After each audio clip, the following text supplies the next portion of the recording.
ሶስት እናወጣና ከቁጥር 7 ጀምሮ እንደገና መለስ ብለን ወደ ኋላ እናነባለን። እስከ ቁጥር 18 ያለውን በትግስት እናንብበው። ምዕራፍ 3 ዳንኤል ከቁጥር 7 ስለዚህ የመለከትና የእምቢልታን የመሰንቆ የክራር የበገናን የዋሽንት የዘፈን ሁሉ ድምጽ በሰሙ ጊዜ ወዲያውኑ ህዝቡ ሁሉ መንግስታት ልዩ ልዩ ቋንቋ የሚናገሩ ሰዎች ንጉሱ ናቡከደነጾር ላቆመው የወርቅ ምስል ተደፍተው ሰገዱ። በዚህ ጊዜ አንድ ኮከብ ቆጣሪዎች ወደፊት ቀርበው አይሁድን ከሰሱ። ንጉሱ ናቡከደነጾር እንዲያው ንጉስ ሆይ ለዘላለም ንገስ፣ ንጉስ ሆይ አንተ እንዲህ ብለህ አዋጅ አውጥተህ ነበር፣ የመለከትና የእምቢልታ የመሰንቆና የክራር የበገናና የዋሽንት የዘፈን ድምጽ የሰሙ ሁሉ ለወርቁ ምስል ተደፍተው መስገድ አለበት። ማንም ተደፍቶ ለወርቁ ምስል ባይሰግድ በሚንበለበለው የእሳት እቶን ውስጥ ይጣላል። ነገር ግን ንጉስ ሆይ ባቢሎን አውራጃ አስተዳዳሪዎች አድርገህ የሾምካቸው ሲድራቅ ሚሳቅ አብደናጎ የሚባሉት አንዳንድ አይሁድ ትእዛዝን አይቀበሉም፣ አማልክትን አያገለግሉም፣ አንተም ላቆምከው የወርቅ ምስል አይሰግዱም። ንጉሱ ናቡከደነጾር በታላቅ ቁጣ ሲድራቅና ሚሳቅን አብደናጎን አስጠራቸው። እነዚህም ሰዎች በንጉሱ ፊት አቀረቧቸው። ናቡከደነጾርም እንዲህ አላቸው፣ ሲድራቅና ሚሳቅ አብደናጎም ሆይ እኔ ላቆምኩት ምስል አለመስገዳችሁ አማልክቴንም አለማገልገላችሁ እውነት ነው? አሁንም ቢሆን የመለከቱን የእምቢልታውን የመሰንቆ የክራሩን የበገናውን የዋሽንቱን የዘፈኑን ሁሉ ድምጽ ስትሰሙ እኔ ላቆምኩት የወርቅ ምስል ተደፍታችሁ ለመስገድ ዝግጁ ከሆናችሁ መልካም፣ ባትሰግዱ ግን ወዲያውኑ ወደሚንበለበል የእቶን እሳት ውስጥ ትጣላላችሁ። ታዲያ ከእጄ ሊያድናችሁ የሚችል ማን ነው?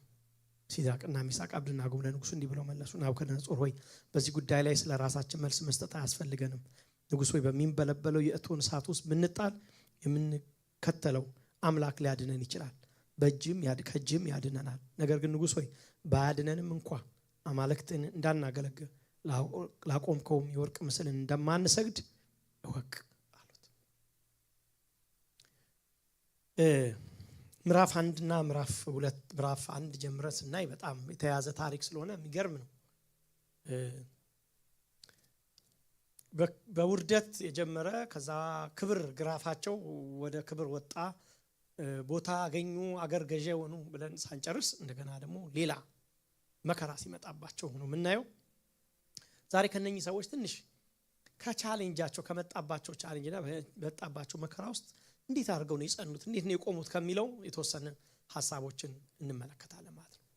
ባለፈው የቀጠለ ስለሆነ ማለት ነው። አንሰግድም ነው እነኚህ ሰዎች ስገዱ ላቆምኩት ምስል፣ እነሱ ደግሞ አንሰግድም። የሰጡት ምላሽ ይሄ ነው። በጣም አቅልለን ከአንድ ኢንዲቪጁዋል ጋር እንደሚነጋገሩ ተደርጎ ቢጻፍልን እንደዛ አይደለም። ከአንድ ሰውዬ ጋር አይደለም እያወሩ ያሉት። አንተ የወርቁ ራስ የነገስታት ንጉስ ነህ ከተባለ ሰው ጋር ነው እያወሩ ያሉት። ናቡከደነጾር በጣም ጨካኝ የሆነ ንጉስ፣ ያለውን መቀየር እንኳን የማይችል ሰው ማለት ነው። የተናገረውን በፍርድ በማህተም ያተመውን መልሶ መቀየር እንኳን የማይችል፣ ቃሉ በዚህ ልክ የሚጸናለት ሰው ነው። የራሱን ቃል እንኳን ዝም ብሎ መቀየር የማይችል ሰው ማለት ነው። በጣም በጣም ፓወርፉል፣ በዓለም ላይ በጊዜው ፓወርፉል ከነበሩ ነገስታት አንዱ ወይ መጀመሪያው ሰው። ትልልቅ ኢምፓየሮች ተነስተዋል። ከነሱ እስከ ዛሬ ድረስ ዓለም ላይ ተጽዕኖ ከፈጠሩ ኢምፓየሮች አንዷ የሆነችውን ባቢሎንን የሚመራ ንጉስ ነው እና አንሊሚትድ የሆነ ፓወር የነበረው ንጉስ ማለት ነው። በሙሉ ተደርድሮ የባቢሎን ስልጣን እላዩ ላይ ተከመረበት ፈላጭ ቆራጭ የሆነ መንግስት። በዚህ ንጉስ ፊት ቆሞ አንድ ወጣት በእድሜያቸው ወጣት ከሆነ ቦታ ለምርኮ የመጡ ሰዎች ናቸው ይህን እያወሩ ያሉት። ይሄ ራሱ ታምር ነው። ራሱ ንግግሩ ካለመድ ነው በስተቀር ግን አንዳንዶቻችን ምናልባት ከእርሊ ኤጅ ራሱ በቃ ደንድ ሶስቱ ሰዎች ሳገቡ ወጡ ስንባል ስለሆነ ሊቀልን ይችላል እንጂ ነገሩ በጣም ጥልቅ ከምናስበው በላይ ማለት ነው። ለምንድን ነው ግን አንሰግድም ያሉት የሚለው ማለት ታቆታላችሁ። ያው ስለምንማር አልዘለውም ያቆታል ብዬ ስለዚህ ትንሽ ሪማይንድ ላርጋችሁ። የመጀመሪያ ለእግዚአብሔር ቃል ታማኝ ስለነበሩ ነው። ለሚያውቁት ለተማሩት ቃል ታማኝ ስለነበሩ ነው። እግዚአብሔር የሰጣቸው ከተሰጣቸው የ10 ትእዛዛት አንዱ ለማናቸውም ለተቀረጸ ምስል እንዳይሰግዱ ነው። ዘጸአት 20 ከ3-5 ይሄን ይነግረናል።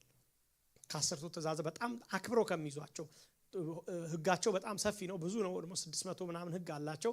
ከነሱ ውስጥ ግን የጠሩ ደግሞ የነኚህ የሞራል ሎስ ከምንለው ውስጥ ደግሞ በጣም የተጠለለ ህግ ደግሞ የተሰጣቸው አለ። ሁሉንም አጠቃሎ የያዘ እነኚህ 10 ትእዛዛት የምንላቸው እነኚህ የሚቀየሩ አይደሉም ማለት ኮምፕሮማይዝ የሚደረጉ አይደሉም። ስለዚህ ለእግዚአብሔር ቃል ነው በቃ እነሱ አሁን እዚህም ጋር ተሰደውም ሌላም ሀገር ሄደው ስቲል ከቃሉ ጋር ነው ኑሯቸውን አላይን እያደረጉ ያሉት። ስለዚህ አንሰግድም ሲሉ ለዚህ ነው ከያዌ ሌላ ንጉስ ወይ ለሌላ ለቆመ ምስል መስገድ ፈጽሞ የተከለከለ ስለሆነ ማለት ነው። እነኚህ ሰዎች ኮምፕሮማይዝ ማድረግ ይችላሉ አይደል? በጣም ኮምፕሮማይዝ ቢያረጉ እኔ አልፈርድም። አሁን ዛሬ እነኚህ ሰዎች ኮምፕሮማይዝ አድርገው ቢሆኑ ይሄን ቃል እኔ ማገለግል ቢሆን ዛሬ ልክ አይደሉም ብዬ ሁሉ ለመናገር አልደፍርም ነበር። ዛሬ ሰግዶ ቢሆን እንኳን ተውት፣ ሰግዶ ቢሆን እንኳን እነኚህ ሰዎች አልልም። እድሜያቸውን ኤክስፔሪየንሳቸውን የገጠማቸውን ቻሌንጅ ፊታቸው የቆመውን እሳት ደግሞ ምን አለ አንድ አፍታ በቃ ጎንበስ ብሎ ቀና ነው እንጂ ብለን ብንለው ራሱ በቃ ማለፍ ይችል ነበር። አሁን ከዛ ያነሰ ቻሌንጅ የሚያስጎነብሰን ነገር ስላለ ማለት ነው እዚህ ዘመን ከዛ ያነሱ ነገሮች ራሱ እንኳን ህይወትን የሚያሰጣን ትንሽ ነገር እንኳን ስለሚያደርገን በእነሱ ጫማ ውስጥ ከገባን በጣም በጣም በጣም ከሊሚት ነው የጣሱት እነኚህ ሰዎች። ኮምፕሮማይዝ እንኳን ሲያደርጉ ግን አትመለከቱ። ግን በጣም ደስ የሚላችሁ ግን ትምህርት ጥሩ ነው። ኤርሊ ኤጅ ውስጣቸው የተከተተ ትምህርት እነኚህ ልጆች ላይ ሲሰራ ነው የምታዩት። አሁን ሀገር ተሻግረው ሄደዋል፣ ሌላ ሀገር ናቸው ያሉት፣ ባቢሎን ምድር ናቸው ያሉት። ግን ስቲል ውስጣቸው ምን አለ? የተማሩት ትምህርት አለ። እነኚህ የተጠቀጠቀባቸው ዕውቀት አለ። የአንድ አምላክ ዕውቀት ውስጣቸው አለ። አንድ አምላክ የሚሰገድለት አምላክ እግዚአብሔር አንድ እግዚአብሔር ነው። ታውቃላችሁ ሺማ እስራኤሎች ስማ የሚለው እኔ ኦፊስ ሁሉ አለ ብትገቡ ማየት ትችላላችሁ። እስራኤል የልኩ ጊዜ ያመጣሁት ማንኛውም የአይሁድ ቤት ብትገቡ የምታገኙት አምላክ እግዚአብሔር አንድ እግዚአብሔር ነው የሚለው ቃል ማለት ነው። በጣም በጣም ትልቅ ህግ ነው፣ አንድ ነው። እና ስለዚህ ቀጥሎም እንደሚለው ማንኛውንም ሌላ አምላክ አታምልክ ነው። ስለዚህ ይሄ ለነሱ ምንም እንትን አለ። ቢዝነሳቸው ላይ የተለጠፈው እሱ ነው። የነሱ ነገር በሙሉ ከእስራኤሎች ስማ ጋር የተለያየ ነው፣ የተገናኘ ነው ማለት ነው። ስለዚህ ከነሱ አንዱ ይሄ ነው፣ አንድ አምላክ ነው እኛ የምናመልከው፣ ከዛ ውጪ ያለ አምላክ የለም ብለው ነው የሚያምኑት። ስለዚህ ይሄ ዕውቀት ውስጣቸው ስላለ ሌላ ሀገር ሄደው የሚሰጡት ምላሽ ከቃሉ ጋር ላይ ነው ያደረገ ነው ማለት ነው። ይሄን ሲሉ ነው የምታዩት ወዳጆቼ። የጣዖት አስተሳሰብ ከብሉይ ኪዳን ጋር ብቻ የተገናኘ ሐሳብ አይደለም። በብሉይ ኪዳን ላይ ጣዖትን ስላመለኩ እግዚአብሔር እንዴት እንደቀጣቸው ታውቃላችሁ። የእስራኤልን አምላክ ከሌሎች አምላክ ጋር እንዳይደባልቁ በጣም ሲያስጠነቅቃቸው ነበር። አደራ ተጠንቀቁ፣ የነሱን አምላክ እንዳታምኑ፣ ከሌሎች አምላኮች ጋር እኔን እንዳትቀያይጡኝ፣ እኔ በማንነቴ ልዩ አምላክ ነኝ፣ ተደባላልቄ ከሌላ አምላክ ጋር መመለክ አይደለም፣ በማንነቴ ምቆም ብቻዬን ነኝ እንጂ እግዚአብሔር ሲደመር ተብዬ መመለክ አይደለም የሚል ጽኑ አቋም ነው እግዚአብሔር ያሳየው ለእስራኤል። በዛ ደግሞ ባልጸኑ ጊዜ ሁሉ ሲቀጣቸው በመንገድ ላይ ግማሾቹ ሲቀሩ ነው ያየነው። ማለት እግዚአብሔር የማይደራደርበት ነገር ነው ጣዖት። የሚገርማችሁ ነገር በብሉይ ኪዳን ላይ ጣዖትን አምላኪነትን እግዚአብሔር እንዴት አድርጎ ሲቀጣ እንደነበር ሲበቀል እንደነበር አይተናል። ህዝቡ በመንገድ ላይ የቀረበት ዋና ሪዝን ራሱ እሱ ነው። ግን ይሄ የብሉይ ኪዳን አስተሳሰብ ብቻ አይደለም። ጣዖት ብሉይ ኪዳን ላይ የቀረ ጉዳይ ሳይሆን ጣዖት አዲስ ኪዳንን ተሻግሮ የመጣ አስተሳሰብ ነው። ሐዋርያት ሥራ ምዕራፍ 14 ላይ እነ ጳውሎስ ይህን በጣም ሲቃወሙ ታያላችሁ። ለምሳሌ እነ ጳውሎስ ስብከት ውስጥ ጣዖትን አምላኪነትን በጣም ሲጻረሩ ሐዋርያትን ሥራ ስላጠና ነው ብዙ አለለውም፣ ግን እናንብበው። ህዝቡን ጳውሎስ ያደረገውን ባዩ ጊዜ እነ ጳውሎስ ድንቅ ምልክትን ባደረጉ ጊዜ ድምፃቸውን ከፍ አድርገው በሊቆንያ ቋንቋ አማልክት ሰዎች መስለው ወደኛ ወርደዋል አሉ። በርናባስን እንዲህ አሉት፣ የአማልክት ስም ሰጧቸው። ጳውሎስን ወደ እርሱ በመናገር ዋና ስለነበር ሄርሜን አሉት። በከተማውም ፊት ለፊት መቅደስ ያለው የዲያ ካህን ኮርማዎችንና የአበባን አክሊሎች ወደ ደጃፍ አምጥቶ ከህዝቡ ጋር ሆኖ ሊሰዋላቸው ወደደ። እናንተ ናችሁ ሁሉ አለ ማለት ነው። ሐዋርያት በርናባስና ጳውሎስ ግን በሰሙ ጊዜ ልብሳቸውን ቀደዱ፣ ወደ ህዝቡ በመካከል እየጮሁ ሮጡ። እንደዚህ አሉ፣ እናንተ ሰዎች ይህን ነገር ለምን ታደርጋላችሁ? እኛ ደግሞ ከእናንተ የምንሰማ ሰዎች ነን። እንደ እናንተ የምንሰማ ሰዎች ነን። ከዚህ ከንቱ ነገር ሰማይና ምድርን ባህርንም በእርሱ ያለውን ሁሉ ወደ ፈጠረ ወደ ያው እግዚአብሔር ዞር ትሉ ዘንድ ወንጌልን እንሰብክላቸዋለን ሲላቸው ታያላችሁ። እነዚህ ሰዎች ጣዖት አምላኪነት ኖርማል ነው በጊዜው የነበረው እዛ ከተማ። ስለዚህ እነዚህ ሰዎች የሆነ ነገር ሲያደርጉ አማልክቶች ያደርጉታል ብሎ ያሰቡትን ሲያደርጉ በቃ ዞር አለ ሰው ሊሰግድላቸው። ግን ወዲያውኑ ምን ያደርጉ ስብከታቸው መካከል አነሱ ሁሉን ወደ ፈጠረ ወደ ያው እግዚአብሔር ዞር እንድትሉ ለዚህ ነው ወንጌል ምን ሰብክላችሁ አሏቸው። የመጡበት ራሱ ፐርፐስ ምንድነው? እነሱን ከጣዖት ዞር ማድረጊያ ነው። ወንጌል ዓላማው ራሱ ሰውን ከሌላ አምላክ ወደ ሌላ አምላክ ማዞር ነው። የወንጌል ፐርፐስ ራሱ ማለት ነው። አንደኛ ተሰሎንቄ ምዕራፍ 1 ቁጥር 10 ራሱ እንደውም እነሱ ራሳቸው ወደ እናንተ መግባታችን እንዴት እንደነበረ ስለኛ ይናገራሉና ይልና ለያውና ለእውነተኛ አምላክ ታገለግሉ ዘንድ ከሙታን ያስነሳው ልጁን እርሱንም ኢየሱስን ከሚመጣው ቁጣ የሚያድነንን ከሰማይ ተጠብቁ ዘንድ ከጣዖታቶች ወደ እግዚአብሔር እንዴት ዞር እንዳላችሁ ይናገራሉ። ስለዚህ ወንጌል ራሱ ሰውን ከጣዖት የማዞሪያ መንገድ ነው ማለት ነው። ብዙ አንቆይ አንደኛ ቆሮንቶስ 14 ከጣዖት አምልኮ ሽሹ ይለናል። ታውቃላችሁ አንደኛ ቆሮንቶስም እዚህ ቦታ ተምረናል። ጣዖት አምልኮን ኮምፕሮማይዝ ሲያደርጉ ምን ችግር አለ? መቅደስ ሄጄ ነው እነሱ ሲምት ቢሉ ብተባበር አልሰገርኩ እኔ ውስጥ ያለ መንፈስ ትልቅ መንፈስ ነው ምን ዛጋ ሄጄ ሲሉ ኖ ምን ህብረት አለው ብሎ እንዴት ሲቃወም እንደነበረ ታውቃላችሁ። አንደኛ ዮሐንስ 5:21 ላይ ልጆች ወይ ከጣዖታት ራሳችሁን ጠብቁ ይላል። ግን እነኚህ በአዲስ ኪዳን ላይ በተለይ ጣዖታት የሚሏቸው ምንም እንኳን በጊዜው ከአይሁድ አምልኮ ውጪ የነበሩት ሌሎቹ አህዛቦች በሙሉ ጣዖት አምላኪዎች ቢሆኑ ሞደርን የሆነው ዓለም ከመጣ በኋላ ጣዖት የሚባለው ሊትራሉ ይሄ እውነተኛው ጣዖት አምልኮ እየቆጠለ አልመጣም። ብዙ አይደለም ማለት አለ አሁንም አለ ይደረጋል። ግን በጣም ሰው እንትኑ ዓለም እየጨመረ በጣም በእውቀት በጣም የላቀን ነው ሲሉ ከሰበሯቸው ነገሮች አንዱ ጣዖቶቻቸው ነው። ችግሩ ግን ጣዖት የውጪ ጉዳይ አይደለም። ጣዖት የተሰወረ በጣም ጥልቅ መንፈሳዊ ነገር ስለሆነ ግን መጽሐፍ ቅዱስ አላቆመም። የተለያየ ትርጉም ሲሰጠው እንመለከታለን። ለምሳሌ ማንኛውንም ነገር ከእግዚአብሔር ሲቀድም ጣዖት ይለዋል መጽሐፍ ቅዱስ። በአዲስ ኪዳን አስተምሮ ይሄን ነው የሚለው። ፎር ብሉይ ኪዳንም ይሄን ነው የሚለው። ግን እንደው ለመተርጎም ማለት ነው። ለምሳሌ ቆላስይስ ምዕራፍ 3 ቁጥር 5 ላይ ኤክስትሪም መጎምጀትን ጣዖትን ማምለክ ነው ብሎ ይጠራዋል።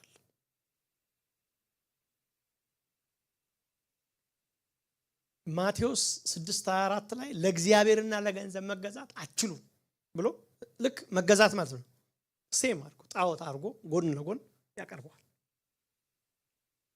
ለምንድን ነው ይሄን ያለበት ምክንያት? ጣዖት አሁን እንደው በጣም ማይነር ነገር ነው። በእርግጥ ምላችሁ ቶሎ ፈጥናለሁ። በጣም የተጋነነ አቆመ የምንሰግድለን ነገር ሳይሆን ተሰውሮ ህይወታችንን የሚያሽከረክር ነገር በሙሉ ጣዖት ነው። በድብቅ ህይወታችንን የገዛ አስተሳሰባችን የወሰደ ኑሯችን የወሰደ ነገር ሁሉ ጣዖት ነው። ሰው ራሱ ጣዖት ሊሆንበት ይችላል። ራሱ ሰውየው ማንነቱ ጣዖት ሊሆንበት ይችላል። ለምሳሌ ሁለተኛ ጢሞቴዎስ ምዕራፍ 3 ቁጥር 5 ላይ በመጨረሻው ዘመን ሰዎች ራሳቸውን የሚወዱ የሚለውን አንድ ተርጓሚ ሲተረጉመው ሰዎች ራሳቸው ጣዖት ይሆንባቸዋል ብሎ ተርጉሞታል። ትክክለኛ ይሆናሉ ብሎ ሲተረጉመው ማለት ራስ አምልኮተ ራስ ምናምን ራስን ማምለክ ተደርጎ ተተርጉሟል። ልክ ነው። ራስን ማምለክ ሰው በመጨረሻው ዘመን ራስን አምላኪ ይሆናል፣ ማንነቱን ያመልካል። ሰው እንደዚህ ዘመን የሚመለክበት ጊዜ እንደሌለ ታውቃላችሁ። ሰው ምንም እግዚአብሔር የሚባል ነገር አሁን እየተወ ነው። ሰው ሁሉ አምላኩ ሰው ራሱ እየሆነ ያለበት ጊዜ ነው። ሌላ የዚህን ዓለም ምቾት መውደድን ጣዖት ነው ብሎ ይጠራዋል መጽሐፍ ቅዱስ። በጣም የተጋነነ ዓለምን የመውደድ ይህን የዚህን ዓለም ኮምፈርት በጣም የመፈለግ ስሜትን ይለዋል። ፊልጵስዩስ 3:19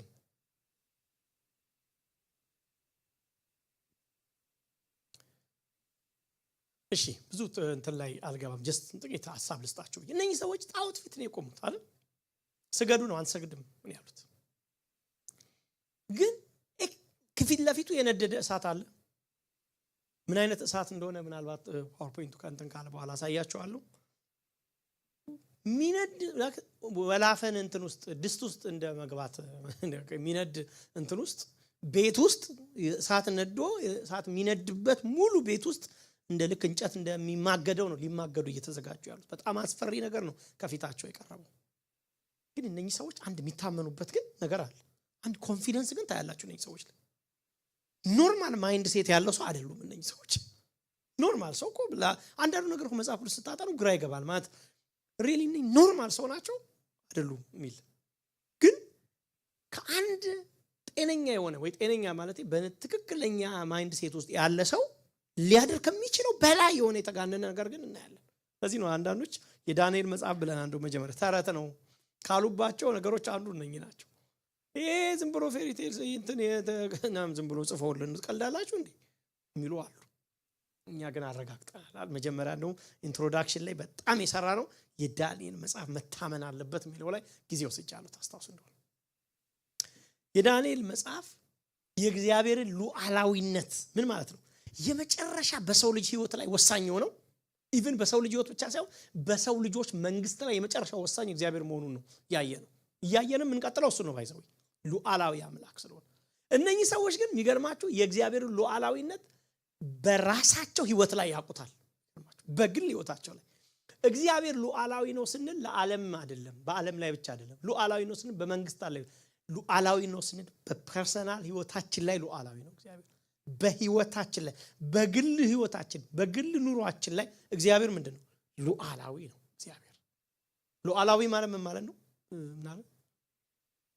የፈቀደውን ነገር በራሱ ሐሳብ በራሱ ቀመር በራሱ ታይም በራሱ እንትን ፈቃድ የሚያደርግ የሚወስን ከሱ በላይ ይሄን አድርግ ሊለው የሚችል ማንም የሌለ ሉዓላዊ ይባላል።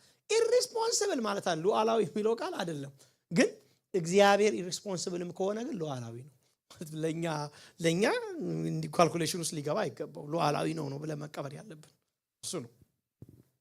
እነኚህ ሰዎች በራሳቸው ህይወትን የሱ ሉዓላዊነት ሲያገኑት ያላችሁ ለናቡከደነጾር የሰጡትን ምላሽ ተመልከቱ። ለምሳሌ ቁጥር 13 እስከ 18 ላይ የምናመልከው አምላካችን ያድነን ዘንድ ይችላል ነው የመጀመሪያው። ተመልከቱ ምን አይነት ድፍረት እንደሆነ። እሳት ፊት ቀርባችሁ ናቡከደነጾር ነው እነኚህ ሰዎች እንደዚህ ያወራሉት። አዎ ይሄንን የነገስታት ንጉስ ነው የሚያወሩት። አዎ ምን ይሉታል? የምናመልከው አምላካችን ያድነን ዘንድ ይችላል ይሉታል። እሱ ብቻ ሳይሆን ባያደርግም ነው አንዳንድ ትርጉም ባያድነንም ግን አማልክቶችህን አናመልክም፣ ለያቆምከው ለወርቁ ምስል አንሰግድም። ሁለት ዋና ዋና ነገሮች በዚህ ውስጥ እናያለን።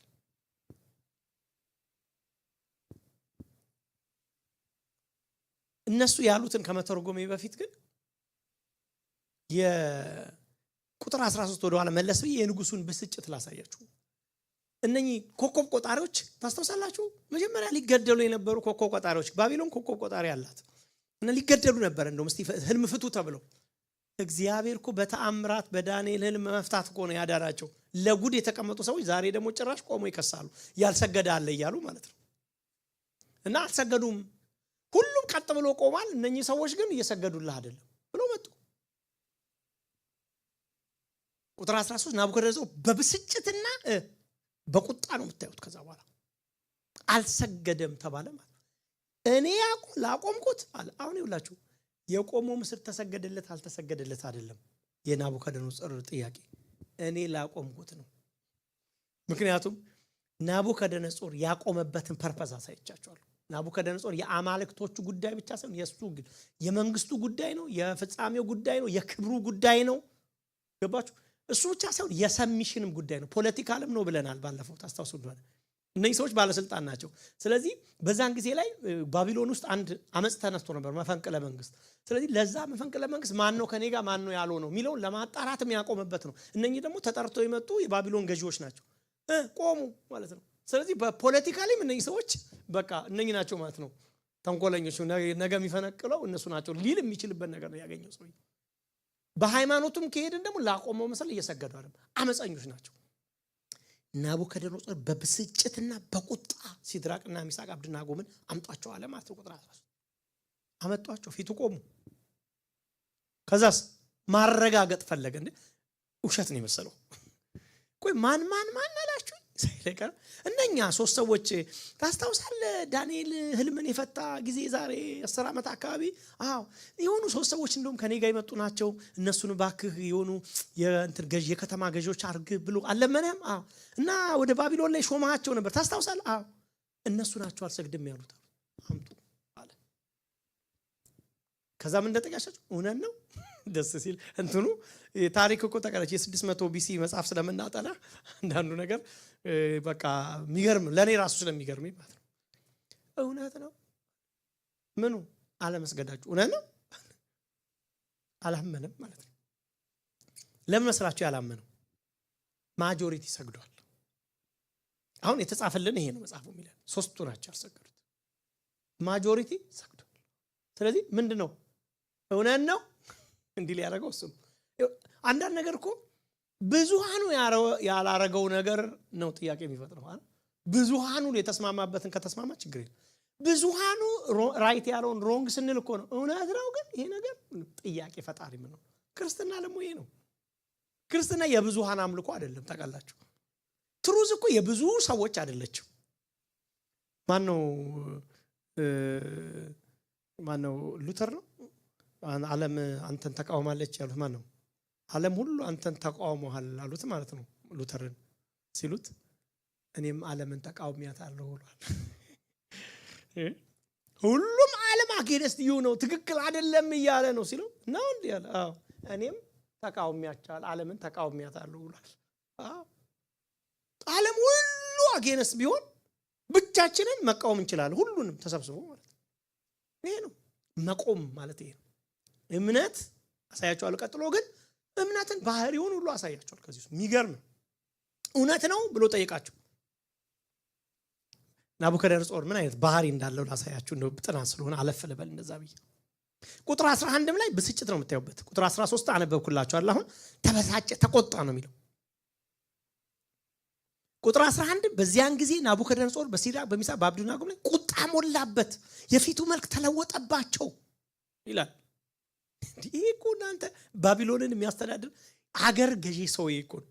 ሶስት ሰዎች ላይ ምንድነው እንዲህ ቢያንጨራጭረው?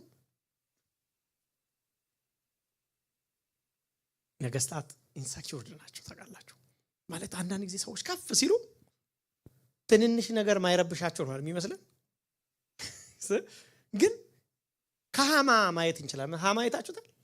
ሃማ ሁሉም ይሰግድለት ነበርና መርዶኪዮስ የሚባለው ብቻ አልሰገደም። አንዳንድ ኢግኖር ማድረጋቸው ነው። ቆይ ማት ህዝብ ሁሉ እየሰገደ ነው። ምን አለ አይስገዳይ ምን ለዚህ ምን እንደሚሰቀለ ሰላሙን ነሳው ሰው ያልሰገደ ምን አለ ፖዚቲቭውን በቤት ራሱ አራተው ከዚህ ሰው እየጋሉት ሚስትና ልጆች እንደውም አንድ ጊዜ ሚስቱና ቤተሰቡ ተሰበሰቡና አንድ ቀን ይኸውልህ ቢለው አይገፋም ያሰው ቢለው አይገፋም። ይኸውልህ አሁን ይሄ አሁን አንተ ጥል ከሱ ጋር የጀመርከው ሰው አይሁዳዊ ከሆነ አታሸንፈውም አሉት። አይሁዳዊ ብቻ አይሁዳዊ አይሁን ብቻ እንደምንም እንጂ ከሆነ አታሸንፈውም አሉት። ምን ይላል? በወጣ በገባ ቁጥር ሰላም ነሰለ። ለምን አንድ ሰውዬ ኢምንት ሰውዬ በር ላይ ያልሰገደልኝም ብሎ ያ ሁሉ ህዝብ እየሰገደለት ማለት ናቡከደነጾር እንደዛ ነው የምታዩት።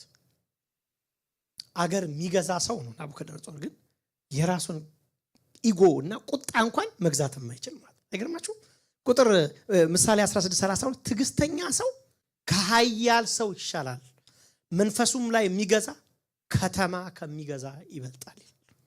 ናቡከደነጾር በናቡከደነጾርና በሰዎቹ መካከል ያለው ልዩነት ይውስቲ እነኚህ ሶስት ምርኮኞችና ትልቁ ናቡከደነጾር መካከል የካራክተር ልዩነት ታያላችሁ። በጣም ኢንሰኪውርድ ነው። ሶስት ሰዎች አልሰገዱም ብሎ ምን ሰላሙን አስነሳው? እነዚህ ሰዎች ማን ያልሰገደ ብሎ ከሆነ ልኮ ነገር ማድረግ ይችላል። ግን ተበሳጨ፣ ተናደደ። የናቡከደነጾር ቀን ተበላሽ። እንዴ አራተው አንተ ግብጽን እየገዛ ነው። አንተ እኮ ባቢሎንን እየገዛ ነው። አንተ ፋርስና ሜዶንን እየገዛ ነው። አንተ እኮ ኤሲያን እየገዛ እንትን እየገዛ ምን አንተ ይሄን ሁሉ ዓለም ተቆጣጥረ ያለ ሰው ሶስት ሰዎች ሰላምን ይነሱዋል ብትሉት አዎ እንትን አይደለም፣ ስቴብል ይሆን አይደለም። በባህሪው የሆነ ምንድነው የሚባል ይሄ በርካታ ላይ የቆመ ስላልሆነ መንግስቱ ሶስት ሰዎች ሰላሙን ሲበጠብጡ ታያላችሁ። እነኚህ ሰዎች ግን ሶስት ሰዎች ግን እሳት ውስጥ ገባላችሁ ብለው ሰላማቸው አይበጠበጥም። በሰላም ሲያናግሩት ንጉስ ሆይ 1000 ዓመት ንገስ እና በሰላም እሳት ይገባሉ የተባሉት በሰላም ያወሩታል ሳይበሳጩ። እሱ ግን እሳት ሊጥል ፓወር በእነሱ ላይ ያለው ሰው ግን ይበሳጫል። ይሄ ነው የምታዩት። በባህሪውን የሱን ባህሪ ያሳያቸዋል።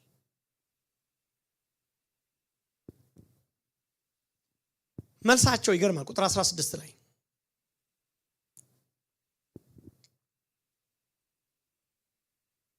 እውነት ነው አለመስገዳችሁ ሲላቸው እንደዚህ ያለው በዚህ ነገር እንመልስልህ ዘንድ አስፈላጊ አይደለም አሉ። ምንም ለድርድር የማይቀርብ ነገር የምናመልከው አምላካችን ያድነናል፣ ያድነንም ይችላል። ባያድነንም ላቆምከው የወርቅ ምስል አንሰግድም። ሁለት ሐሳብ ልስጣችሁ። የመጀመሪያው አንደኛ ለድርድር የማይቀርብ ነገር አለ። ሲድራቅ ሚሳቅ አብደናጎም ለድርድር የማያቀርቡት የህይወት መርህ አላቸው። በቃ አንዳንድ ነገር እኮ የምታወሩበት ኮምፕሮማይዝ የምታረጉት እንነጋገር የሚባል ነገሮች አሉ አይደል በህይወት ውስጥ ለወሬም አላቀርበውም እንለው ግን አቋም አለ ሊኖረን ይገባል። የነሱ አቋም ይሄ ነው። እስቲ ዲስከስ እናርግ የሚባል አይደለም ለነሱ። ይሄ በቃ ደሳይሉ እንዲያርት አቋም መርህ፣ የህይወት መርህ፣ የህይወት ጭካኔ ነው የምታዩባቸው እነዚህ ሰዎች ላይ። እንደዚህ አይነት መርህ አባቶች አሳይተዋል። በታሪክ ውስጥ እንደዚህ ያሳዩ ሰዎች አሉ። እሳት ውስጥ ገባላችሁ ተብሎ እሳት እንትን ብሎባቸው ነዶባቸው እነ ፖሊካርፕ እሳት ውስጥ ይሄው ነዷል፣ በዚሁ እሳት ውስጥ ገባላችሁ ተብሎ ሲኦል ከዚህ ይበልጣል፣ ለዚህ አንመልስም፣ ለዚህ ድርድር ውስጥ አናቀርበውም ያሉ በታሪክ የሚታወቁ አባቶች አሉ። በቤተ ክርስቲያን ታሪክ የሚታወቁ ይሄ ማለት አንዳንድ ጊዜ ብሎ ተረት ድሮ የተጻፈ ሳይሆን ታሪክ ራሱ የዘገበላቸው የሚታወቁ ማለት ነው። መጽሐፍ ቅዱስን ለምን ጻፋችሁ ተረጎማችሁ ተብለው በእንጨት ላይ ታስረው እሳት ከስር ሲቆሰቆስ ይንደድ ከፍ አርጉት ልቃጠል ብለው በአቋም ሰውነታቸው እየተቃጠለ ታግሰው ተቃጥለው አፈር የሆኑ ሰዎች አሉ። ታሪክ የሚያውቃቸው ክርስቲያን የአቋም ወሳጆች ነው፣ ለካ ጨካኞችም ነው። አሁን ይሄ ክርስቲያናን ልፍስፍስ ያረገብን ያለ ምን ይመስላችኋል? መድረኮቻችን አይመስላችሁም አይደል? ይሄ ያልተነካ ሰባኪ ገባችሁ ለራሱ በሚያዝንበት ማዘን ነው ቃሉን የሚሰብከው። እንዴት እንደምለው አላውቅም። ገባችሁ? ለራሳችን በመናዝንበት ሀዘን ስለሆነ ቃሉ የምናስተላልፈው ስታንዳርድ አይደለም የምናወጣው። ገባችሁ? ያ ነው ችግሩ። አንድ ቦታ ላይ አንድ ኮራፕሽን ተሰራሉ የሆነ ሀገር ላይ ሀገሩን ነው ማልነግራችሁ። ናይለኛ ኮራፕሽን ተሰራ እና መጨረሻ ላይ ተጠራና አንዱ ባለስልጣን እንዴ ምንድነው እንትናም እንትን ውስጥ ገብቷል፣ እንትናም እንትን ውስጥ ገብቷል፣ እንትናም እንትን ውስጥ ገብቷል፣ ኧረ ተው እንዴት ነው አንተ እነኚህ ሰዎች አንድ ነገር ማታረገው ሲሉት ኧረ ተወን ሁላችንም ተወግተናል ብሏል። ምን ሁሉም ተነክቷል ማለት ማንን ይገስጻል? አንዳንድ ነገር እኮ ስታንዳርድን የምታወሩት እኮ እናንተ በስታንዳርድ ስትኖሩ ነው መጀመሪያ። ግልጽ ነው አይደል? ስለዚህ ይሄ ልፍስፍስ ክርስትና የመድረክ ውጤቶችም ናቸው ልላችሁ ነው። በቃ እንደዚህ ነው የሚሆንልን እንዲህ ከተነካ በጌታ ባትሆን ነው እንደዚህ ቢቱ በቃ ሌላ እግዚአብሔር እየሳልን ነው እንጂ ስላለን ነው እንጂ ሪል ክርስትናን የኖሩ ሰዎች እንደው በጥቂት አባቶች እንኳን አሁን በእኛ ዘመን የነበሩ አሁን በጌታ ያደጋችሁ ታውቃላችሁ።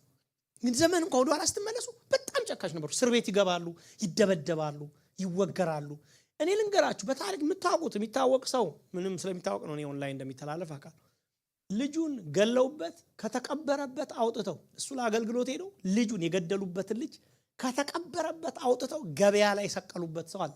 የሚያገለግለው የሚታወቅ ገበያ ላይ አደባባይ ላይ ከአገልግሎት ተጠርቶ ልጅን ሬሳ አውጥተው ገበያ ላይ ሰቀለውባል የተባለ ሰው። እንደዚህ ጨካኞች ነው ወንጌል ያደረሰው ማለት ነው። ድርድር ማይቀርብ ነገር ታውቃላችሁ ኖ ሚል የሆነ ጨካኝ ፊት እንደዚህ አይነት ታያላችሁ። ወጣቶች ናቸው ምናልባት ድንቡጭ ያሉ የንጉስን ቤት ምግብ የበሉ ባለስልጣናት ጥሩ እንዲች ለበስ ያረጉ ካባ የለበሱ ውስጣቸው ግን የአቋም ሰው ናቸው። እናንተ ጨካኞች ናቸው። ለገባቸው እውነት ይሁዲነት እነሱ ውስጥ ለገባው ማለት እንደው ያ የሙሴ ሕግ የሚባለው ነገር እነሱ ውስጥ የገባው የእግዚአብሔር ዕውቀት የሚባለው ነገር አንድ አምላክ የሚባለው ምንም ምታመጡታል። ይሞታሉ። አንድ አምላክ ይሞታል ወይ አንድ አምላክ ወይ ሞት። አሁን እኮ ቀላል አይመስላችሁም? አሁን እኛን ሽፍት ማድረግ ቀላል አይደለም ነው። ሌላ የማይናወጥ እምነት ምሳሌዎች ናቸው እነዚህ ሰዎች። የማይናወጥ አቋም ብቻ ሳይሆን የማይናወጥ እምነትም አላቸው። እምነታቸው ላሳያችሁ። ይችላል የሚል እምነት ታውቃላችሁ? ደስ አይልም? ሁለቱን ምንድን ይዞ ፈልጋለሁ ዛሬ ውስጣችን እንዲገባ እንዲጻፍ። የመጀመሪያው ይችላል። በቃ እስቲ እንበላው አብረን። ይችላል። የመጀመሪያው በቃ ክርስቲያን ቦልድ የሆነበት አንዱ ኤሪያው ይችላል። ታውቃላችሁ ይሄ ነው። ምንድነው እነዚህ ሰዎች ያላቸው የመጀመሪያው ሊያድነን እኛ ምንድነው ሊይችላል። ሉዓላዊነቱን ነው የሚያሳየው። የችሎታ ጉዳይ ሉዓላዊ ነው። አንድ ነገር ማድረግ የሚችለው ሁሉን የሚችል ስለሆነ ስለዚህ ምንም ናቡከደነጾር እዚህ ውስጥ ካንተ ጋር ምላሽ ሰጣ ገባ እንደዚህ ነው አንነገር ዲሉ ከላይ ነው የምናደርገው። እኛ ሁሉ ሰማይ እኛ የምንነጋገረው ከላይ ነው። ልንገርህ አንድ ነገር ካንተ ጋር በዚህ ጉዳይ አናወራም። ልንገርህ እውነቱን ነው የምናወራው እላይ ነው የምናወራው። እግዚአብሔር እንግባ ታድነናለህ ወይስ አታድነንም? አይ አላድናቸውም እንገባለን። አይ አድናቸው እንገባለን። ባያድነንም ባያድነንም የሚል ግን ላለመግባትና ለመግባት ግን ድርድር የለም። የማይናወጥ እምነት ምሳሌዎች እምነታቸው በእሳት ሲፈተን ነው የምታዩት። ሊትራል እምነት ማለት ባይ ዘ ወይ መጽሐፍ ቅዱስ ላይ አዲስ ኪዳን ጸሐፊዎች እንደው እምነታቸው በእሳት የሚፈተን በእሳት ያለው እነኚህን ሰዎች እያሰቡ ሳይሆን አይቀሩም ይላሉ የመጽሐፍ ቅዱስ ተማሪዎች። እንደዛ ተብሎ የምታሰበው ብዙ ቦታ ላይ እነኚህን አንብቤያለሁ። አማኝ በህይወቱ የሚያጋጥም ይሄ ምሳሌ የነኚህ ሰዎች እሳት ፊት የመቆማቸው ምሳሌ አማኝ በህይወቱ የሚገጥሙት ፈተናዎች እና መከራዎችን የሚገልጽ ዘይቤ ነው ይላሉ። አማኝ በህይወቱ ምን ይገጥመዋል? እሳት ይገጥመዋል የሚያሳይ ነው። ይሄ እሳት ግን የሚያጠራ ነው። ይሄ እሳት የሚያጠፋ ሳይሆን የሚያጠራ ነው። የመጀመሪያው የሚያሳየው ለምሳሌ ዘካርያስ 3:9 ላይ ጥቂት ጥቅሶች ላንብብላችሁ እንጂ ብዙ ዲቴል እናደርግ አይደለም። እቺ ለማሳየት ብር እንደሚነጥር አነጥራቸዋለሁ፣ ወርቅ እንደሚፈተን እፈትናቸዋለሁ። እነርሱም ስሜን ይጠራሉ፣ እኔም እሰማቸዋለሁ። እኔ ይህ ህዝብ ህዝቤ ነው እላለሁ፣ እነርሱም እግዚአብሔር አምላኬ ነው ይላሉ። አይገርማችሁ? ምን እንደሚል ብር እንደሚነጥር አነጥራቸዋለሁ፣ ወርቅ እንደሚፈተን እፈትናቸዋለሁ። ከዛስ በኋላ ይጠሩኛል። ያኔ እሱ አምላካችን ይላሉ። በነጠረ ማንነት በተፈተነ ማንነት ይጠሩኛል። እኔስ የነጠረ የተፈተነ ህዝቤ ብዬ እጠራቸዋለሁ አለ ዘካርያስ። መዝሙር 66:9 ነፍሴን በሕይወት ያኖራታል፣ እግሮቼን ለመናወጥ አይሰጥም። አቤቱ ፈትነህናልና ብርን እንደሚያነጥሩት አንጥረህናል ይላል። ይሄ አንደኛ ጴጥሮስ 1:7 በዚህ እጅግ ደስ ይላቸዋል ይላቸዋል። ነገር ግን በእሳት ምንም ቢፈተን ከሚጠፋ ወርቅ ይልቅ አብልጦ የሚከብር የተፈተነ እምነታችሁ ኢየሱስ ሲገለጥ ለምስጋና ለክብር ለውዳሴ ይሆን ዘንድ አሁን ቢያስፈልግ በጥቂት ጊዜ ለጥቂቱ ቢያስፈልግ በልዩ ልዩ ፈተና አዝናቸዋል። ፈተና የሚለው እሳት ነው የሚለው በሌላ ትርጉም በልዩ ልዩ፣ ምክንያቱም በእሳት ቢፈተን ስላለ። ወዳጆቼ ፈተናዎች፣ ስለ ፈተናዎች ትንሽ ላውራችሁ። ምክንያቱም በዓለም ሳላችሁ ምን አለባችሁ ለመጽሐፍ ቅዱስ ፈተና እሳት አለባችሁ። መፈተን የሚለው ቃል ይሄ እንደሚባለው ይሄ ማትሪክ መፈተን ሳይሆን በእሳት ውስጥ ማለፍን ስለሚያመለክት ቃሉ ማለት ነው። ዮሴፍ ተፈትኖ ነው ያለፈው አይደል? መዝሙር 105 የዮሴፍን ፈተና እንዴት ብሎ እንደሚገልጸው ታውቃላችሁ? መዝሙር 105 ላይ ዮሴፍ እኮ ትንሽዬ ልጅ ነው። 15 ዓመቱ አካባቢ ነው። በኋላ ላይ 30 ዓመት አካባቢ 15 ዓመት ነው ምናምን 14 ዓመት አካባቢ አልፏል በመከራ ውስጥ። ካሪ ኢማጂን 14 ዓመት ሰው በመከራ ሲያልፍ ነንስታፕ እንደዚህ አይነት መከራ አልፈት 14 years ሆነኝ እኔ ነንስታፕ በመከራው ሳልፍ ብላችሁ ታውቃላችሁ? እንደዛ ነው ያለፈው ይሰው እና ምን ይለዋል መዝሙር 105 የዚህን ሰው መከራ እንደጭምቅ አድርጎ ሲጽፍ በፊታቸው ሰው ላከ ይላል። እንደዛ አይደለም እኛ የምናውቀው እንደተላከ አይደለም፣ ሲሸጥ ነው የምናውቀው። በፊታቸው ሰው ላከ። እንደው ይላችሁ በፊታቸው ሰው ላከ የሚለውን ቃል ይሄንን ትርጉም የሚተረጉሙ ሰዎች ኦሪጂናሊ የተጻፈበት የሂብሩን ቃል ከሰው ብሎ አዳምን መጀመሪያ የጠራበትን ስም ነው የጠራው ይላሉ። ሰው ነው እጄ ሰለሞን ሆይ ሰውን ምን አይነት ማቹርድ ሊያረጋው ነው ማለት ይሄ ትንቢታዊ ነው ማለት አሁን ሰው ተላከ አይነት ነገር ብቻ ሳይሆን በኋላ ዮሴፍ የሚሆነውን የሚያሳይ ነው፣ ማንነቱን ነው ይላሉ። ዮሴፍ ከተፈተነ በኋላ ያለውን ማንነት ነው ሰው ሲሆን ይላሉ። ዮሴፍ ለባርነት ተሸጠ፣ እግሮቹ በእግር ብረት ደከሙ። ካቴና አይደል ዮሴፍን ይውት ከመከራ ወደ መከራ ከመከራ ወደ መከራ እንዲህ ነው ያለፈው። እርሱ በብረት ውስጥ ገባ። ቃሉ እስኪመጣለት የእግዚአብሔር ቃል ምን አለው? ፈተነው፣ በእሳት አሳለፈው። ለዛ ነው እግዚአብሔር ቃል ፈተናዎችን ከብሉይ ኪዳን እስከ አዲስ ኪዳን ሳጣቅስላችሁ እንዲህ ነው ሲያልፉ ይኖሩት። እሳት የክርስቲያን ማለፊያ፣ መከራ የክርስቲያን መንገዱ ሆኖ ነው የምታዩት። በጣም ብዙ ማምጣት ይችላሉ ምንም የሚታወቁ ስለሆነ ብዬ ነው። እነኚህ አማኞች በእግዚአብሔር ሉዓላዊነት ይታመናሉ። ምን ማለት ነው? በእግዚአብሔር ኃይል በጣም ይታመናሉ። የኃይል ጥያቄ የለባቸው። ለምሳሌ እስቲ አሁን አንድ ሰከንድ ልስጣችሁና እስቲ በጣም ከባድ ነገራችሁን እስቲ አስበው። በጣም ከባድ ነው በኔ ህይወት ላይ አሁን ከባድ ነው ውስጥ ነው የምትሉት፣ ወይ ደግሞ አሁን ባላችሁበት ሁኔታ በጣም ከባድ የጸሎት ጥያቄ ነው የምትሉት። አንድ ሰከንድ ልስጣችሁ። ምክንያቱም የእግዚአብሔር ቃል ምንማር። አሁን መልሼ ደግሞ አንድ ጥያቄ ልጠይቃችሁ። ይሄንን ማድረግ እግዚአብሔር ይችላል አይችልም? ከባድ ነው ያላ ይሄን ማሰብ። ይሄን አሁን ያሰባችሁትን ነገር ይሄን በጣም ከባድ ካምሯችሁ በላይ ሆነ ምንም ነገር አድርጋችሁ ልለውጡ ማችሉት ነው አይደል? አሁን ይሄን ነገር እግዚአብሔር መቀየር፣ መለወጥ፣ መስራት፣ መልካም ማድረግ ይችላል አይችልም?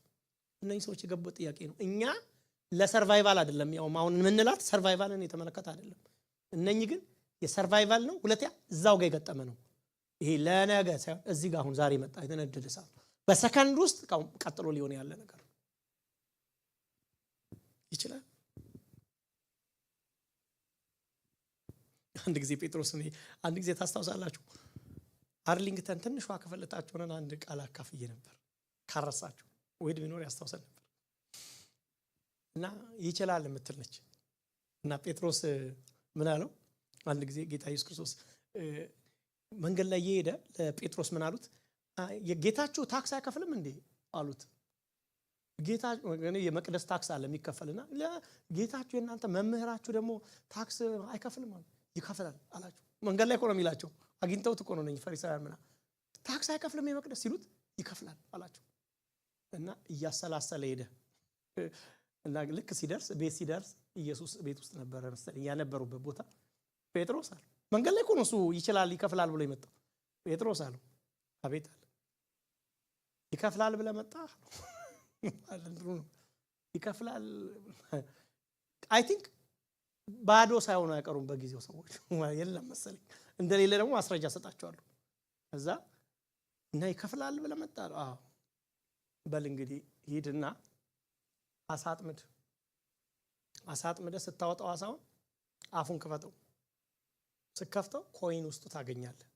ሂድና ይከፍላል ብለህ ተናግረህ ለመጣበት ከፍለና ነው። እናንተ ይችላል ጴጥሮስ የሆነ ነገር ገብቶ ይከፍላል ብሎ መጣ። ኪሱን አይቶ ቢሆን እኛ እኮ ይልንም ምናምን ነገር ይል ነበር። እዛ ግን ወዳጆቼ ክርስቲያን ኮንፊደንሱ ይችላል እንደሆነ ታውቃላችሁ። ሊወሰድብን አይገባም። አንዳንድ ጊዜ ፌዞች እያለ ፌዛችንን ወሰዱብን። እኛ ክርስቲያን እኮ ይችላል ነው አንዱ የክርስቲያን አንዱ ታውቃላችሁ። ኮንፊደንስ ከእግዚአብሔር ችሎታ ጋር የተገናኘ ነው ታውቃላችሁ። ከምንም ጋር የመጀመሪያው ነው። መነጣጠል የለም ሚክስ ራሱ ማድረግ የለብንም። ሁለቱን መጀመሪያ አንዱን ለብቻ ማሳያችሁ ለዚህ ይችላል። አሁን ቅድም ያሰባችሁት ከባድ ነው ያላችሁትን ይችላል ማለት ይሄን አትጠራጠሩ ወገኖች። አምላካችን ሊያድነን ይችላል።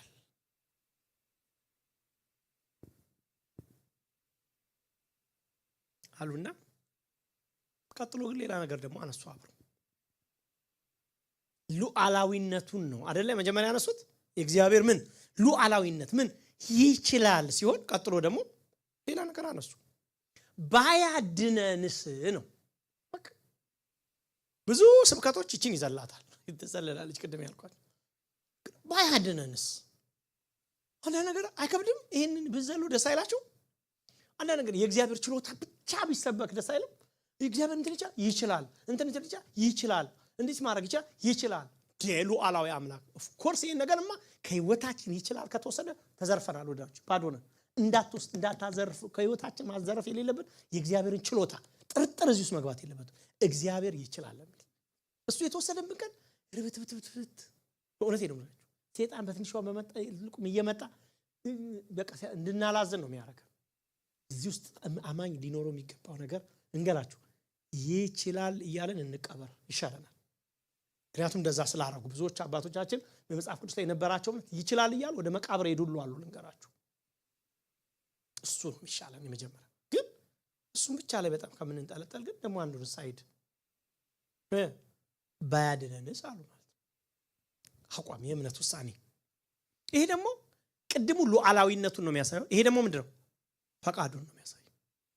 ሉዓላዊ ችሎታና ሉዓላዊ ፈቃድ ይለያያል። አያችሁ እግዚአብሔር ይችላል ስንል ምን ማለት ነው? ችሎታውንም ያሳየናል። እሺ ኦኬ ሁሉን የሚችል ከሆነ እሺ ባይፈቅድስ ነው አይደል? አንዳንድ ጊዜ የእግዚአብሔርን ኃይል ከመፍቀዱ ጋር ብቻ ነው የምናያይዘው። ከቻለማ ያረግ ብቻ ነው የምናያይዘው። አይ ካልፈቀደስ ባያረግ እሱም እኮ ኃይሉ ነው። ገባችሁ አባል?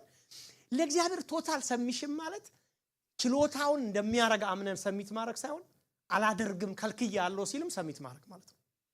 ከባድ ግን ይሄ ነው ያሳይ። ባያድነንም እንኳን አማልክትን እንደማናመልክ ላቆምከው ምስል እንደማንሰግድ ወቅ ቁርጠን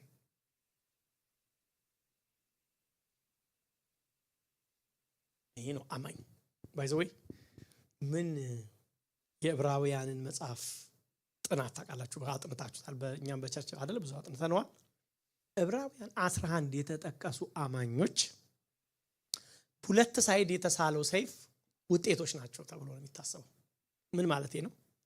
ዕብራውያን 11 ላይ የተጠቀሱት አማኞች ስታዩዋቸው ሁለት ባህሪ ያላቸው ናቸው የተጠቀሱት። ለምሳሌ እነርሱ ምክንያቱም ስላሉ እነኚህም ሰዎች አብረው ስለተጠቀሱ ነው ወደ ዕብራውያን ዘል እየመጣሁት። በእምነታቸው መንግስታትን ምን አሉ? ድል ነሱ። እነ ባርቅ እነ ዮፍታይ ወደ ኋላ እስቲ አሁን የነገስታቱን ታሪክ ስታዩ ውስጥ ያስቧችሁ። በእንትን እነ ጌዲዮን በስልቻ ምናምን የሆነች ነገር ቦምብ የሰሩ ሰዎች ማለት ነው። መንግስታትን በእምነታቸው ድል ነሱ። ምን ማለት ነው? ይችላል። አይገርማችሁ? አራሜን እግዚአብሔር ይክተትብን። ይችላልን ወዳጆች ልንገራችሁ፣ ሰይጣን ፊት ቦልድ የሚያደርገን ይችላል። በእውነት ልንገራችሁ፣ በህይወታችሁ ውስጥ ርብትብትብት ከማለት የሚጠብቀን ነገር ይችላል። ኮንፊደንስ ነው። ይችላል። የእግዚአብሔር ችሎታ ማለት ኮንፊደንስ ነው። ሁሉ ነገር እንዳያስለቅሰን ሁሉ ጊዜ ወዳጅ ያለዛ ስሜታችን ከፍና ዝቅ የሚያደርግ ስንት የቤት ስራ ውስጥ ነው የምንገባው። በምድር ላይ ደግሞ ከፍ ዝቅ የሚያደርግ ብዙ ታሪኮች አሉ። እንዴት እንችለዋለን ነው ወዳጆች። እንቃርገን መያዝ ያለብን ነገር ይችላሉ። ችሎታው በቃ በእምነታቸው መንግስታትን ድል ነሱ አለና የአንበሶችን አፍ ዘጉ። ከዛስ ናቡከደነጾር ሲድራቅ ሚሳቅ አብደናጎ ተጠቀሱ። የእሳትን ኃይል አጠፉ። ከሰይፍ ስለት አመለጡ። ከድካማቸው በምኑ በችሎታው ይችላል በሚሉት አስተሳሰብ ከድካማቸው በረቱ። በጦርነት ኃይለኞች ሆኑ። ምን ማለት ነው? ትንሽ ሰዎች ሆኖ ብዙ አባሩ። ለምሳሌ ታስታውሳላችሁ ማን ነው? ዮናታንና ጋሻ ጃግሬው አብረው ብዙ ጠላቶቻቸው በፍልስጤም ተበትነዋል ማለት ነው። ከዛ ዮናታንና ጋሻ ጃግሬው መጡና ምን አሉ? በጥቂቱም በብዙ ማዳን አይሳነውምና ወደ ጠላት ሰፈር እንሂዳሉ ማለት ነው። ሄደው ጠላት ሰፈር ኃይለኛ ውድቀት ሆነ። ከዛ ድምጽ ተሰማ። ምንድነው ይሄ ድምጽ? ድል ነሽ የድል አድራጊዎች ድምጽ ነው። ማን ነው ይሄን? ምክንያቱም ሰራዊት አልታዘዘ፣ ጀነራል አልሄደ። ቆይ ጦር ሰራዊት ሳይላክ ድል አይመጣ። ምንድነው የድል ድምጽ ይሰማል ሲባል ሁለት ይችላል ያሉ ሰዎች ሊገጥሙ ሄደዋል። ለሁለት ብቻቸውን ሰራዊት አሸንፉ መጡ። ይሄ መጽሐፍ ቅዱስ እውነተኛ ታሪክ ነው የምነግራችሁ። ምንድነው ያምናሉ? እነዚህ ሰዎች ያምናሉ፣ ይችላሉ፣ ያምናሉ።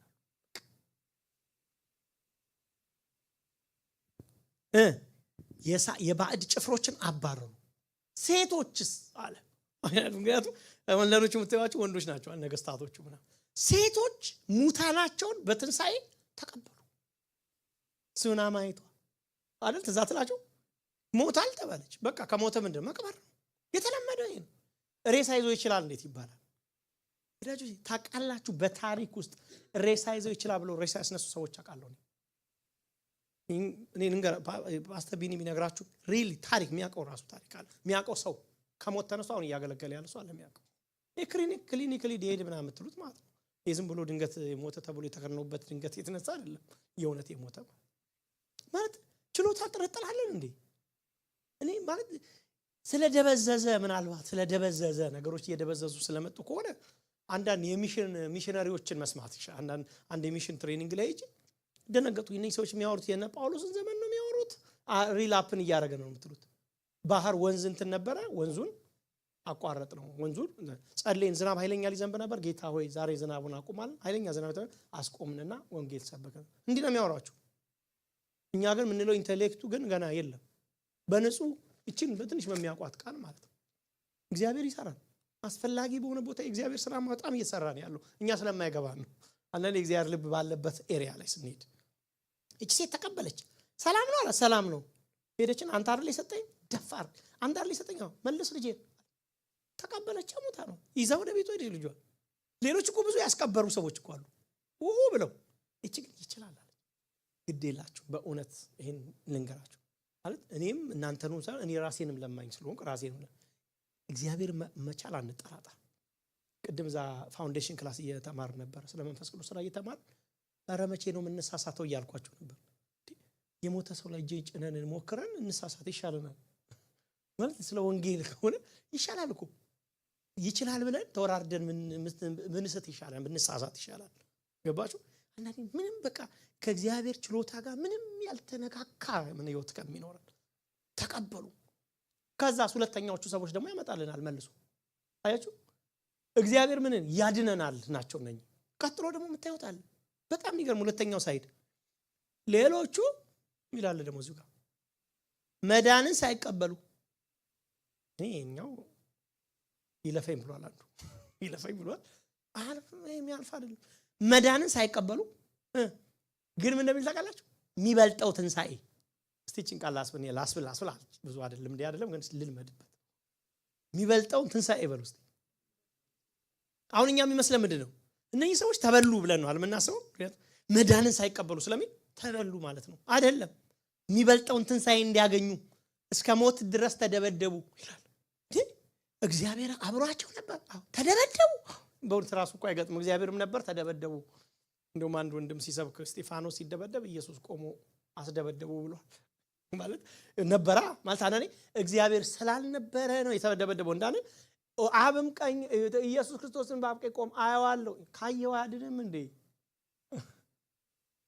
አንዳንድ ጊዜ በጣም ትንቢት የሚናገሩ ሰዎች የሆነ ታማሚ ልጅ ይገጥማቸዋል ማለት ነው ከዛ ምን ይላል ሰው እንዴ ያ ሳት ታዲያ ልጅ አይሆንም እንዴ እኔ ስለሰማው ነው ነገራቸው እንደዚህ አይነት ነገር ገጥሞኛል በህይወት ዘመን ውስጥ እንዴ እናንተ ሰዎች ሌላ ሳይድ አለ ደግሞ የሆነ መጀረጥ አድርገን የምናረገው ነገር አይደለም ሌላ ሳይድ አለ ሉዓላዊ ከሆነ እግዚአብሔር የእግዚአብሔርን ቦስ ሳይድ እንቀበል ችሎታውን አምነን ከተቀበልን ፈቃዱን አምነን መቀበል አለብን ነው ታችሁ እነኚህ ሰዎች እንትን መቀበል አለብን ወንጌል ግማሽ የሚሆነው ችሎታው ብቻ የሚሰበክበት ቤት ትክክል አለ ፈቃዱ መባል አለበት ሁለቱን አስተያይተን እንሂድ የሚፈልገውን ያርግ ማለት ነው ችሎታ ጥርጥር የለንም ያረጋል ግን የሚፈልገውን ያርግ ፈቅደናል ሉዓላዊ የሚለው እሷ ነች በጣም ከባዱ ሳይድ እሷ ነች መዋጥ የሚከብደን ሙት አንዳንዶች መዳንን ሳይቀበሉ የሚበልጠውን ትንሳኤ እንዲያገኙ እስከ ሞት ሌሎችስ መዘበቻ በመሆን በመገረፍ ከዚህ በላይ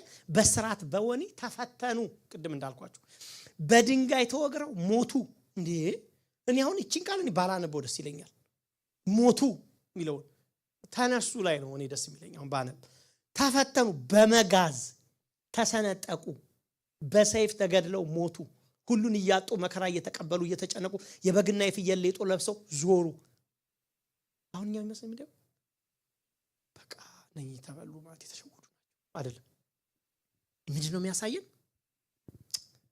እናንተ የሚበልጥ ነው የነኚ ጭራሽ የሚበልጥ እምነታቸው እነኛ ያድነኛል ብለው አምነዋል ችሎታው ላይ ነው እነኚ ግን ያመኑት ያድነኛል ብለው አለማመናቸው አይደለም ያስበላቸው አማኝ ስለሆኑማ ተጽፎልናል እኮ እምነት እኮ አላቸው ግን ምንድነው እምነታቸው ግን ጥሶ ሰማይ ደርሷል እነኚ ደግሞ አሁን ካምበሳ ያድነኛል ነው የሚበልጠው ወይስ የማይ ነው ይቅርብ ልበላና ዛቤድ ይሻላል የሚል እምነት ነው ይበልጠው አንዳንዴ እኮ ህይወትን የሚያሰጠው እምነት አይበልጥም ህይወትን ካስዳነልን እምነት ገባችሁ አንዳንዴ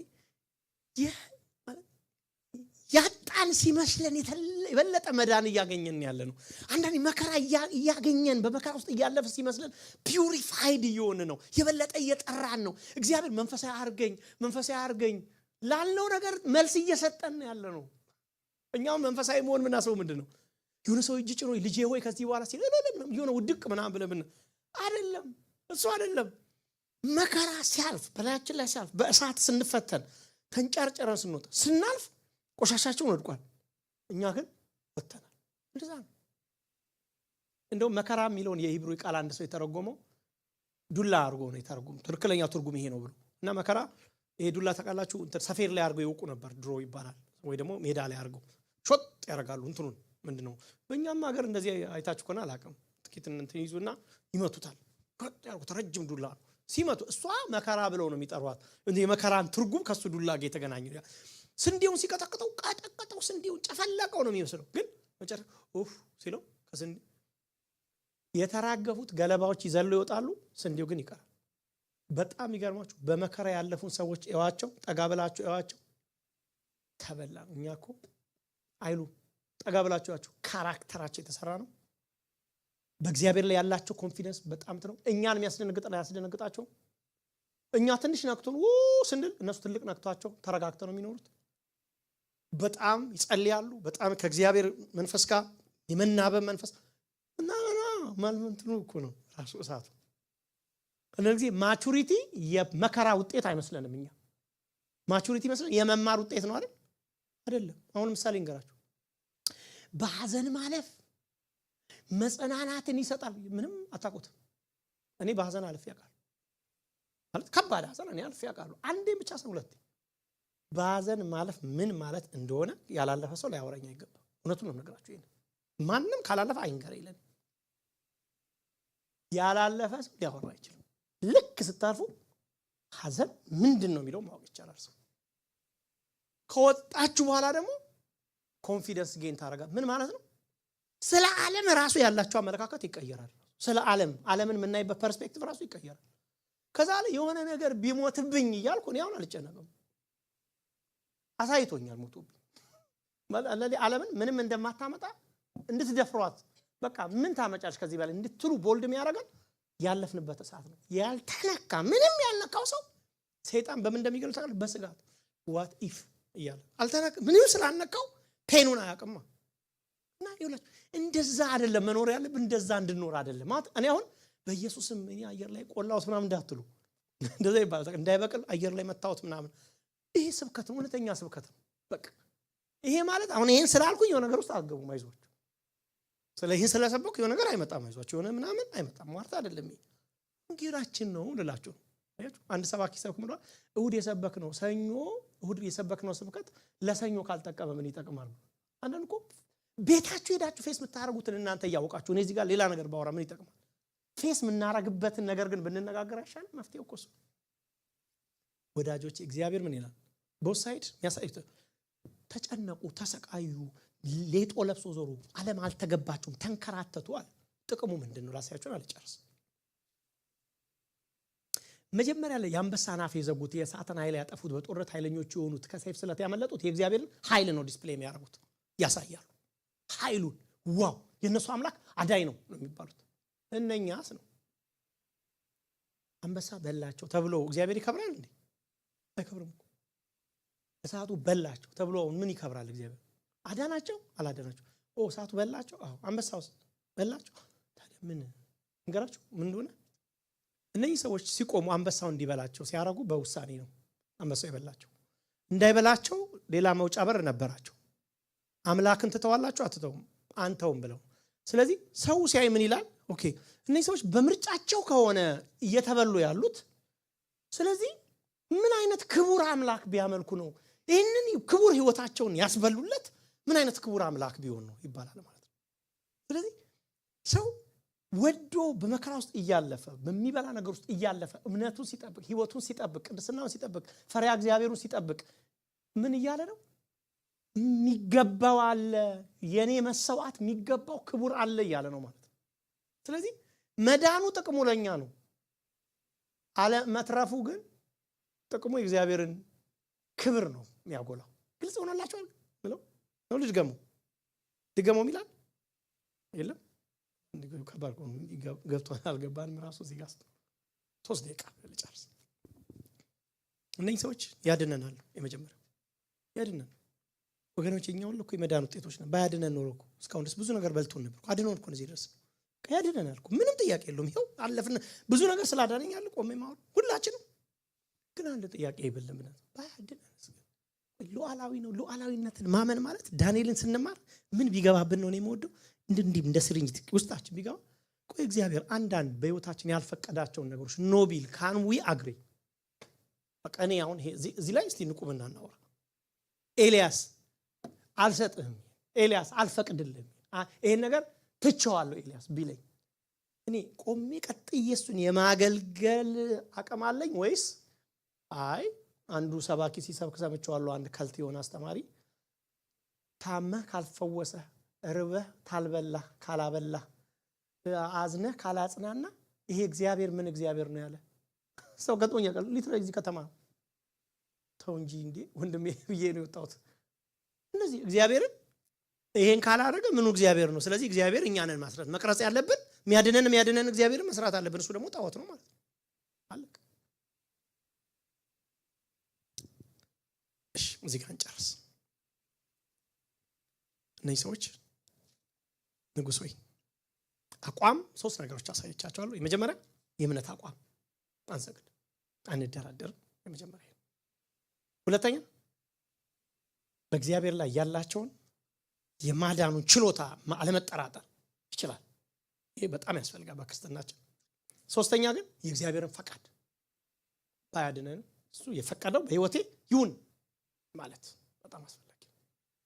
የፈቀደው በህይወቴ ይሁን በጣም ከባድ ነው እኔም ስናገር፣ ግን የፈቀደው በህይወቴ ይሁን እንገራችሁ። መጽሐፍ ቅዱስ ግን አጠቃለው የሚነገር የእግዚአብሔር ፈቃድ በጎ ነው። አሁን የፈቀደው በህይወቴ ይሁን ሲል የሆነ እንደ ናቡከደነጾር ያለ ንጉሥ እንዳይመስላችሁ የፈቀደውን ይሁን እያልን እየሰጠ ነው ያለው። ከኛ በላይ መልካም የሆነ ከኛ በላይ ለኛ የሚያስብ ከኛ በላይ በጎ የሆነ አምላክ እንጂ የፈቀደው ማለት ረጋጭ አምላክ ፊት ቆመን አይደለም እንዲያወጅን ያለ ነው። ገባችሁ? ለዚህ ነው ኮንፊደንሳችን በጎነቱን አምነን ነው ራሳችን የምንሰጠው። የፈቀድከውን ስንለው ያ በጎ ስለሆነ ስለምናምነው ነው። እግዚአብሔር የተመሰገነ ይሁን። ቆመን እንጸልይ እስቲ። ኔክስት ዊክ እንቀጥላለን ጌታ ቢረዳን። ምናልባት ኔክስት ዊክ ምዕራፍ 3ን እያጠቃለልን ከዛ በኋላ ባለው ሳምንት ደግሞ ወደሚቀጥለው ምዕራፍ እንሄዳለን። እስቲ እጃችንን አንስተን እግዚአብሔርን እናመሰግናለን።